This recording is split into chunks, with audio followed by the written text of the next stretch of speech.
Bismillahirrahmanirrahim. Assalamualaikum warahmatullahi wabarakatuh. Pertama dan paling utama, puji syukur kita ucapkan kepada Allah Subhanahu wa Ta'ala yang telah memberikan kita kesempatan dan rahmat kesehatan.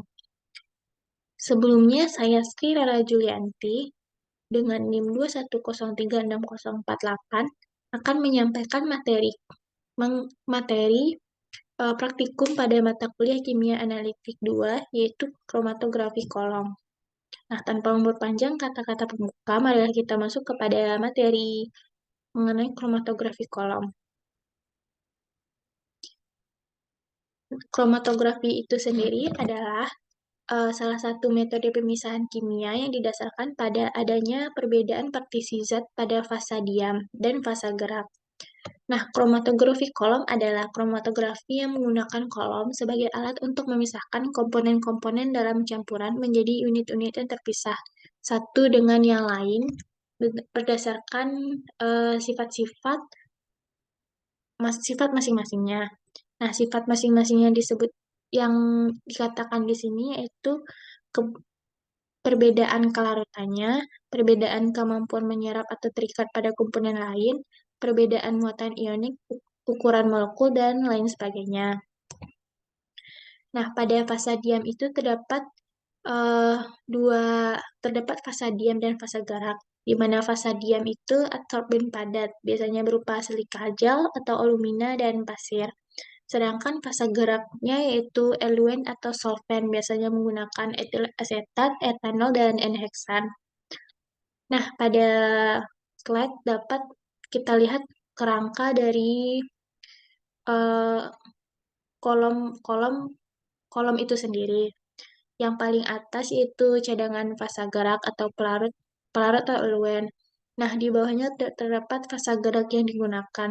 Pada praktikum kemarin kita menggunakan N-heksan sebagai fasa geraknya.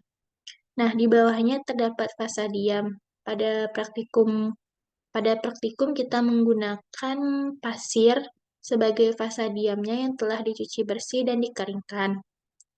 Nah, di bawah pasir itu terdapat kapas atau bisa digunakan serat kaca. Fungsi kapas itu sendiri adalah untuk menahan agar eh, agar pasir yang terdapat di dalam kolom itu sendiri tidak keluar. Metode kromatografi kolom itu ada dua. Yang pertama metode kering. Fasa Fasa diam yang kering dimasukkan ke dalam kolom, diikuti dengan fasa gerak dimasukkan ke dalam kolom hingga dipastikan fasa diamnya basah.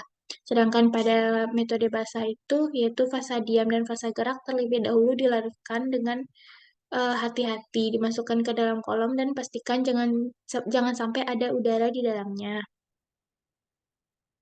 Prinsip kerja kromatografi kolom itu sendiri adalah didasarkan pada absorpsi komponen-komponen campuran dengan afinitas berbeda terhadap permukaan fasa diam.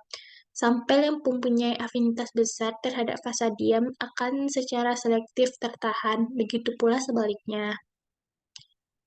Antara molekul-molekul komponen dan pelarut terjadi kompetisi untuk teradsorpsi pada permukaan adsorben sehingga menimbulkan proses dinamis.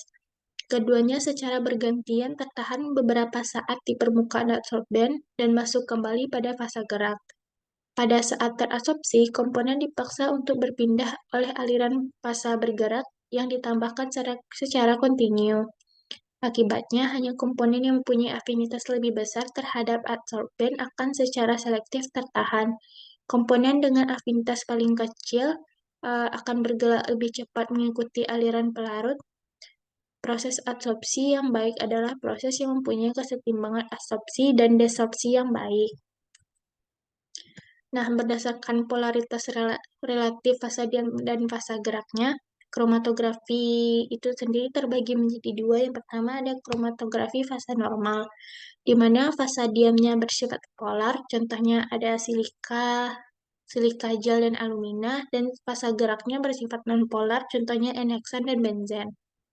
Untuk selanjutnya ada kromatografi fasa terbalik, di mana fasa diamnya yang bersifat nonpolar, contohnya C18 dan C8, dan fasa geraknya bersifat polar. Contohnya air, metanol, dan aseton. Nah, mekanisme pemisahannya itu sendiri ada terbagi menjadi empat, yaitu adsorpsi, partisi, pertukaran ion, dan gel penyaring.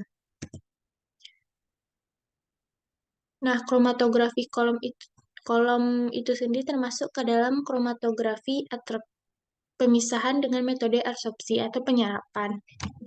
Dalam penyiapan kolom, pertama-tama dimasukkan kapas pada kolom yang telah terpasang pada klem dan statif.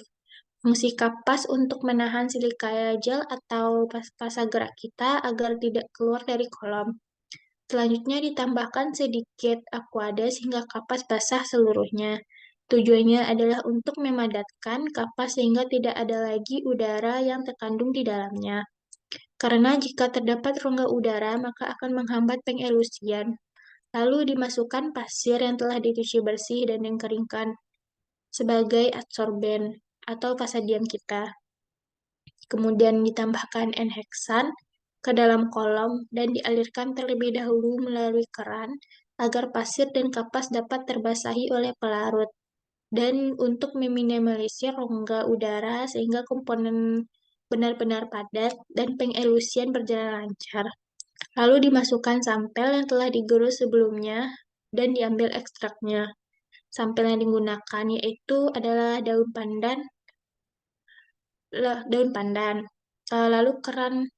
Lalu keran pada kolom dibuka dan ditampung dengan botol pada bagian bawahnya. Saat kapas sudah berubah warna, artinya pengelusian dimulai dan siapkan botol untuk menampung hasil elusinya. Karena kita menggunakan pasir yang berwarna gelap sebagai fasa gerak kita, maka pemisahan warna-warna saat pengelusian tidak begitu jelas.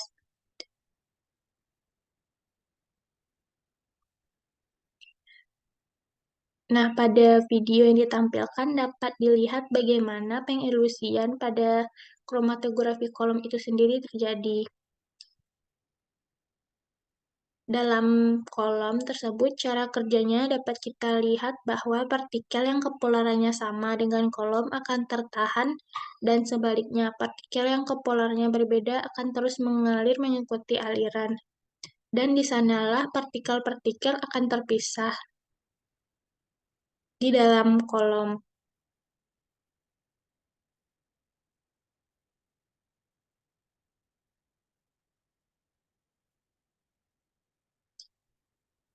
Metode kromatografi adsorpsi memiliki beberapa kelemahan. Di antaranya adalah keterbatasan adsorben yang dapat digunakan untuk melakukan pemisahan, dan koefisien distribusi terhadap adsorben yang seringkali tergantung pada konsentrasi total komponen yang akan dipisahkan, sehingga mengakibatkan pemisahan kurang sempurna. Baiklah, mungkin sekian materi mengenai kromatografi kolom yang dapat saya pahami. Eh, Kurang dan salahnya, saya mohon maaf. Saya akhiri dengan wabillahi taufik wal hidayah. Wassalamualaikum warahmatullahi wabarakatuh.